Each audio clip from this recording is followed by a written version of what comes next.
ये टेस्टोस्टेरोन जो है ना, एक मर्दाना हार्मोन्स होते हैं मर्दों में। ये जब तक होते हैं तो आदमी आदमी रहता है, उसकी औरत की तरफ अट्रैक्शन होती है। जैसे जैसे आदमी की उम्र बढ़ती है ये टेस्टोस्टेरोन लेवल आहिस्ता आहिस्ता क्या होता है, कम होना शुरू होता है। 16 साल में पीक पे होता है ये। 16 साल की उम्र में ये उबल रहा होता है, ठीक है ना इतना ज़्यादा होता है। 16 साल के बाद आहिस्ता आहिस्ता कम होता है। 16 साल की उम्र में बहुत पीक पे होता है ये, तभी शहवत से भरा हुआ होता है। नाइटफॉल 2-2 दफा लड़कों को होता है 16 साल की उम्र में। दोपहर सोए, कहते हैं ना ट्रक उलट गया, फिर रात को सोए फिर ट्रक उलट गया, फिर गुसल करके सोए फजर से पहले फिर उलट गया। ये 3-3 दफा तो ट्रक लोड भी हो रहा है। उलटना इसकी अलामत है कि लोड हो रहा है ना। तो 30 साल में नाइटफॉल ना होने के बराबर, जब 30 इयर्स इंसान की एज होती है ना तो वो ना होने के बराबर होता है। और 40 साल में बहुत कम हो जाता है, फिर तो बहुत ही ना, यानी मैरिड आदमी में तो यूं कहो कि होता ही नहीं है फिर उसको, इल्ला ये कि वो सफ़र में चला जाए कहीं बहुत दूर। तो अब ये जो टेस्टोस्टेरोन जो मर्दाना हार्मोन्स है ना, ये जब बात चली पड़ी है तो मर्दाना की जहाँ बात आएगी नौजवानों को बड़ी दिलचस्पी होती है कि यार ये हार्मोन्स बढ़ेंगे कैसे अब आपको ना अब दिमाग में ये चीज़ आ रही होगी, यार मुफ्ती साहब ये छोड़ो, महरम के बगैर जाना चाहिए ना महरम। अब ये बताओ ये हार्मोन्स बढ़ेंगे कैसे। तो ये भी बता देता हूँ, आप डॉक्टरों से तहकीक कर लें। ये जो हार्मोन्स बढ़ते हैं ना, ये कोई ऐसी मेडिसिन नहीं है। आजकल लोग मर्दाना क़ुव्वत की दवाएं खा रहे होते हैं, ये खा लो, ये कुश्ता खा लो, ये पुश्ता खा लो। ओ भाई, नॉर्मल आपकी सेहत अच्छी होगी तो आप सब कुछ ठीक ठाक होगा आपका। तो जब ओवरऑल सेहत ख़राब होती है तो आप पूरे ख़राब होना शुरू हो जाते हैं। तो ओवरऑल अपनी सेहत को अच्छा रखो। उसमें सबसे अहम चीज़ ये है, चीनी छोड़ दो, कुकिंग ऑयल बोलो भाई छोड़ दो। ये जो आप कुकिंग ऑयल खा रहे हो, पका पका की चीज़ें, ये क्या करो, छोड़ दो। चीनी क्या करो, आप ताकत बनाना चाहते हो खा के, खाने से नहीं बनेगी, कुछ चीज़ें छोड़नी पड़ेंगी। जब कुछ चीज़ें छोड़ोगे तो जो खा रहे होगे वो ठा करके बॉडी को लगेंगी।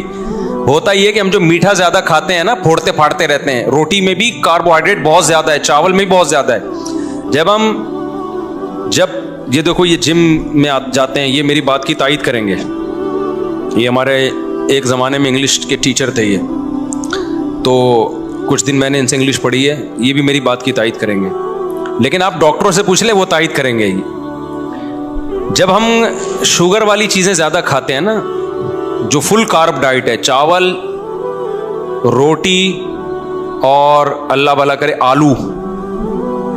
आलू मियाँ आप ज़्यादा खाओगे ना, तो उससे होता ये है कि हमारी बॉडी का शुगर लेवल बढ़ता है। फिर इंसुलिन निकलती है उसको कंट्रोल करने के लिए। तो हमारी बॉडी सारा दिन शुगर ही के खिलाफ फाइट करती रहती है। जो बॉडी को और बहुत सारी चीज़ें चाहिए ना, कुछ जज्ब करे हमारी बॉडी में, आयरन जज्ब हो, जो बहुत सारे मिनरल्स हैं, विटामिन्स हैं, वो जगह नहीं बना पाते अपनी, समझते हो, वो जगह नहीं बना पाते। देखो इसकी मिसाल ऐसे है, जैसे लोग दूध पीते हैं ना नाश्ते के बाद।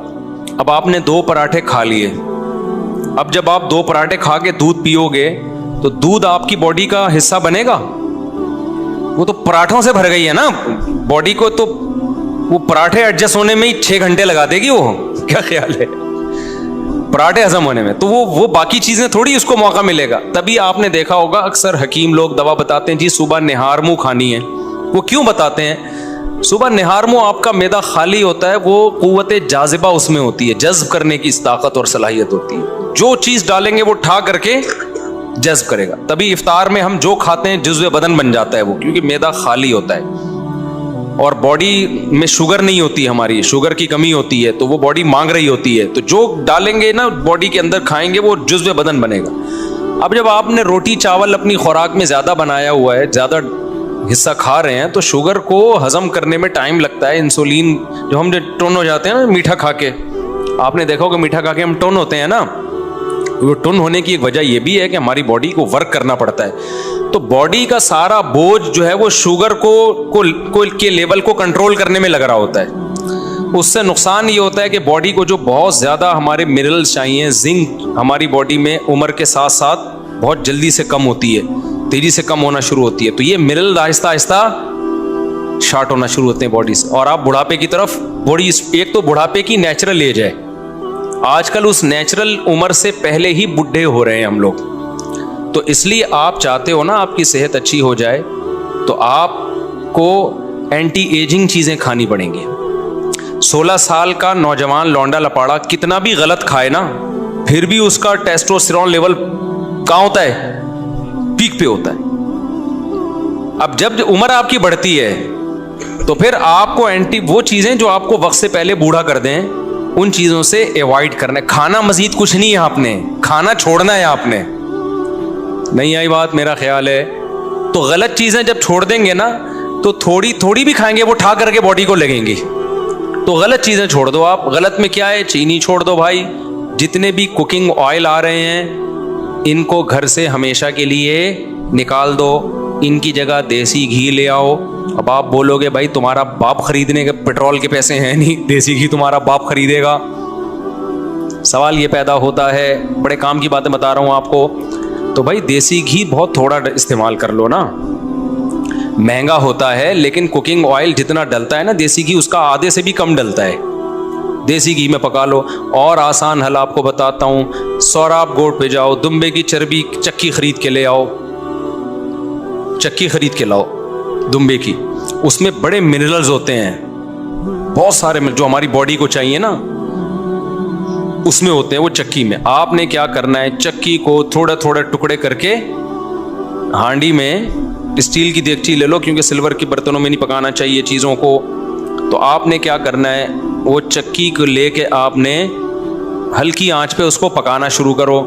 मैं एक दफ़ा गलत तजर्बा कर चुका हूँ, मैं अपने तजर्बों से आपको चाह रहा हूँ फ़ायदा पहुँचाऊँ। आपने उस चक्की को हल्की आंच पे पकाना शुरू करना है। थोड़ा सा पानी डाल लो, बेशक कोई हर्ज नहीं है। तो जब उसका तेल निकलना शुरू हो जाए ना, तो उसको जैसे जैसे घी निकलता जाए उसको अलग बर्तन में निकाल दो। मैंने गलती ये की थी कि वो मैंने कहा जब आखिरी दम तक तेल निकलेगा ना तो निकालता रहूंगा, उसमें जल जाता है, क्योंकि जो पहले चर्बी में ऑयल निकल चुका है वो जल जाता है। तो जैसे जैसे उसको ऑयल निकलता जाए उसे दूसरे बर्तन में निकालते जाओ। फिर आखिर में जब आपको लगेगा ना ये जलने लगी हैं बोटियां, तो फिर छोड़ दो उसको। तो वो जो तेल निकलेगा, वो जो घी निकलेगा, उसे अपने वो आप किसी ठंडा करके उसको सेव कर लो।